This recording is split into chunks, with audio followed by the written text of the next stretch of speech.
అప్పుడైతే ఏం జరగలేదండి. ముందు పర్యటన ప్రధానమంత్రి గారు అప్పుడు మన శంకుస్థాపనకు వచ్చినప్పుడు ఎలాంటి అభివృద్ధి పనులకు కానీ ఎలాంటి కార్యక్రమాలు కూడా చేపట్టకుండా ఒక గుప్పుడు మట్టి చేతిలో పెట్టేసి వెళ్ళిపోయాడు అని చెప్పి అంటుంటారు అందరూ కూడా.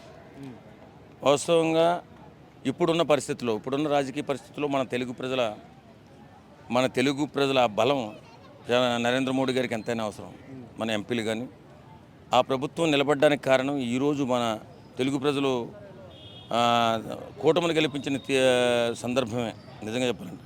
కాబట్టి నరేంద్ర మోడీ గారు ఈ అవసరాన్ని కూడా గుర్తించి తర్వాత పవన్ కళ్యాణ్ గారి చొరవ. పవన్ కళ్యాణ్ గారు అంటే నరేంద్ర మోడీ గారికి చాలా ఇష్టం. కాబట్టే